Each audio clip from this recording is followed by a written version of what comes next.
आपका एक वोट किसी का भाग्य बदल सकता है। आपका एक वोट इस देश का भाग्य बदल सकता है।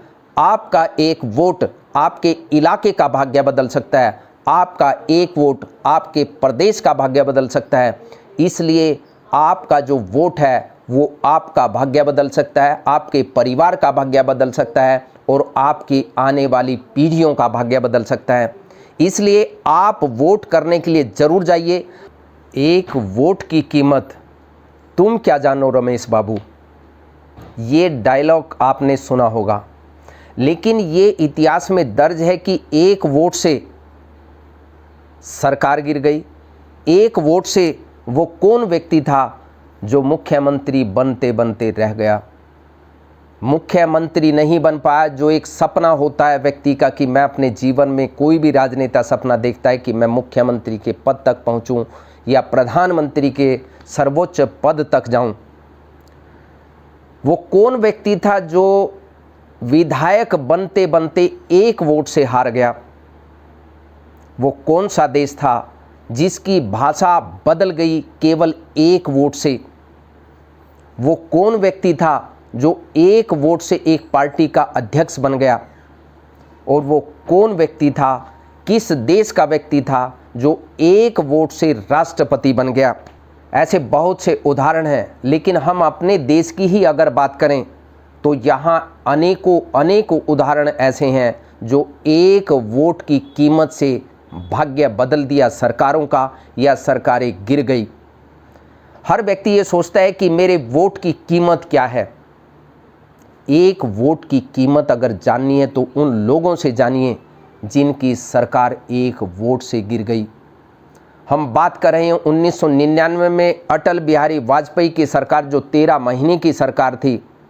संसद के अंदर जो विश्वास प्रस्ताव लाया गया उसमें 269 वोट सरकार के फेवर में पड़े और विपक्ष में 270 वोट पड़े। एक वोट से वाजपेयी की सरकार जो 13 महीने की थी वो गिर गई। हालांकि अगर वाजपेयी जी चाहते तो एक वोट का बंदोबस्त कर सकते थे, लेकिन वो उस टाइम की बीजेपी थी जब ये कहा जाता था कि बीजेपी की 3 धरोहर अटल, आडवाणी, मुरली मनोहर। लेकिन आज का दौर वैसा नहीं है। अब एक वोट की कीमत तो आप छोड़ दीजिए, यहाँ तो सरकार की सरकार गिरा दी जाती हैं। एक वोट की बात चल रही है क्योंकि ये बात इसलिए ज़रूरी है करना कि देश में जिस तरीके से वोट प्रतिशत गिर रहा है, लोग वोट डालने के लिए जाते ही नहीं हैं। इसी 2024 के लोकसभा चुनाव के पर्व की बात हम अगर करें तो इसमें जो ग्राफ है वो गिर रहा है। 57, 58 या 60% के आसपास अगर वोट होती है तो ये देश के लिए और हर व्यक्ति के लिए चिंता का विषय होना चाहिए। 1952 में जब देश में पहला आम चुनाव हुआ, उस टाइम देश में जितना भी जो खर्चा हुआ उस टाइम लगभग 10 करोड़ के आसपास खर्च आया था। और उसके बाद जो चुनाव हुए, 2 चुनाव में भी लगभग यही आंकड़ा खर्चे का रहा। पहले चुनाव में ज़्यादा खर्च इसलिए आया क्योंकि देश में पहले चुनाव थे, इंफ्रास्ट्रक्चर नए तरीके से खड़ा करना था, इसलिए चुनाव का खर्च ज़्यादा रहा। और उसके बाद जो चुनाव हुए उसमें खर्च लगभग उतना ही रहा। और अगर एक वोट की कीमत हम पहले चुनाव की अगर लगाएं तो उस टाइम लगभग 80 पैसे एक वोट पर खर्चा हुआ था। टोटल जितना भी पार्टियों का या सरकार का या चुनाव आयोग का जितना भी खर्च था उसकी कीमत 80 पैसे थी। 2019 के चुनाव की अगर बात करें तो उसका आंकड़ा 60,000 करोड़ से भी ज़्यादा का रहा है। और 2024 के आम जो लोकसभा के चुनाव हैं इसमें एस्टीमेट जो है वो 1,35,000 करोड़ से ज़्यादा का खर्च आने का अनुमान है। और ये आंकड़ा दिया है, जो 1,35,000 करोड़ का आंकड़ा है, वो सेंटर ऑफ मीडिया स्टडीज़ जो 35 साल से इलेक्शन को ट्रैक कर रही है, उन्होंने ये आंकड़ा जारी किया है कि इस बार 1,35,000 करोड़ से ज़्यादा का खर्च इस आम चुनाव में देश का होने वाला है। और इसमें खास बात ये भी है कि जिस तरीके से ग्राफ नीचे जा रहा है, लोग वोट करने से कन्नी काट रहे हैं, अपने घरों से निकल नहीं रहे हैं। अगर 40% लोग वोट नहीं करते हैं तो ये नुकसान लगभग 50-60 हज़ार करोड़ का हो जाता है। इतना भारी भरकम नुकसान देश का हो जाता है और जो धांधलेबाजी बीच में हो जाती है, उसकी गुंजाइश जो बढ़ जाती है, वो भी एक चिंता का विषय होना चाहिए। अगर ज़्यादा से ज़्यादा लोग वोट करें या 100% अगर लोग वोट करना शुरू कर दें, तब भ्रष्टाचार की गुंजाइश खत्म हो जाएगी।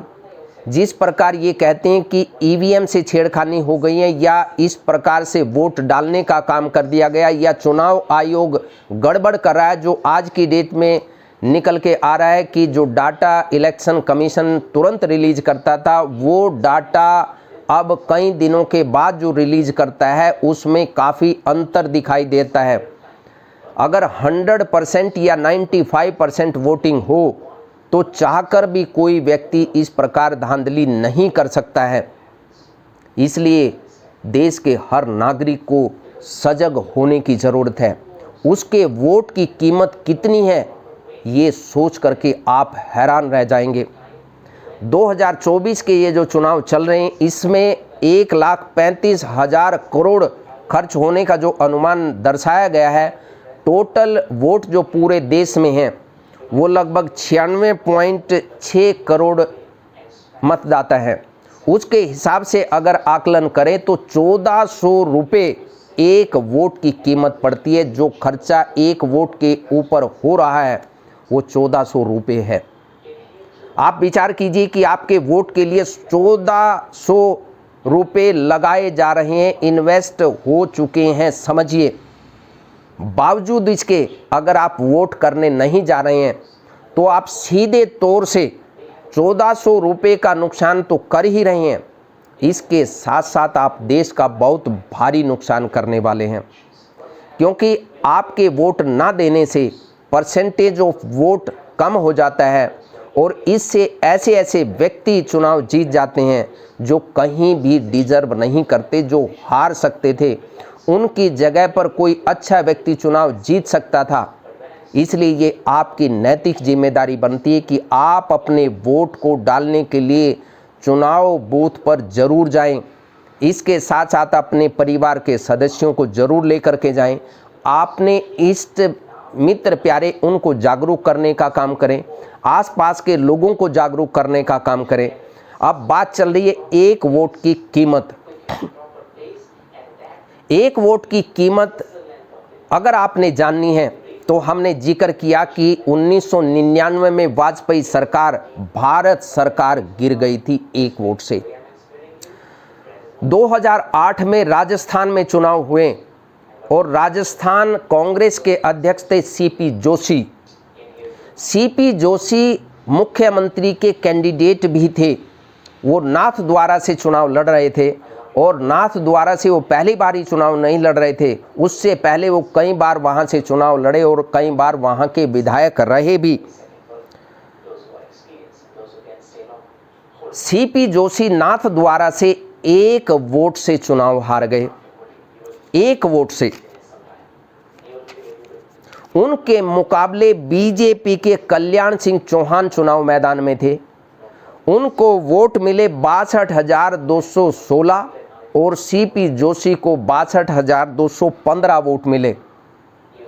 आप विचार कीजिए कि एक वोट से कोई व्यक्ति विधायक बनने से तो रहा ही, बल्कि राजस्थान का मुख्यमंत्री बनते बनते रह गया और वो सपना एक सपना ही बनकर रह गया सीपी जोशी जी के लिए।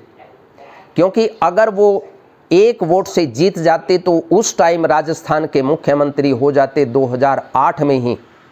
और वो वोट किसने नहीं डाली, किसकी वजह से वो सीएम बनते बनते रह गए, किसको दोष दिया जाए? उनकी अपनी माँ, उनकी अपनी पत्नी और उनका ड्राइवर वोट ही नहीं डाल पाए। यानी घर की वोट भी अगर वो कास्ट कर जाते तो वो राजस्थान के मुख्यमंत्री बन जाते 2008 में ही। साल 2004 की अगर हम बात करें, जेडीएस के नेता थे AR कृष्णमूर्ति, वो भी 1 वोट से विधायक बनते बनते रह गए। विधानसभा संथेमरहल्ली सीट कांग्रेस के, उनके खिलाफ जो खड़े थे कांग्रेस के, वो ध्रुव नारायण, जो 1 वोट से चुनाव जीत गए थे। कृष्णमूर्ति जी को वोट मिले थे 40,751 और ध्रुव नारायण को 40,752 वोट मिले। 1 वोट से वो चुनाव हार गए। और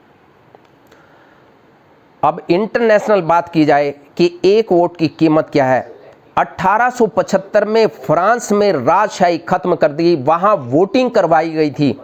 राजशाही के पक्ष में या लोकतंत्र के पक्ष में लोग कहाँ खड़े हैं। 1 वोट से फ्रांस में राजशाही का अंत हुआ और लोकतंत्र वहाँ स्थापित हुआ।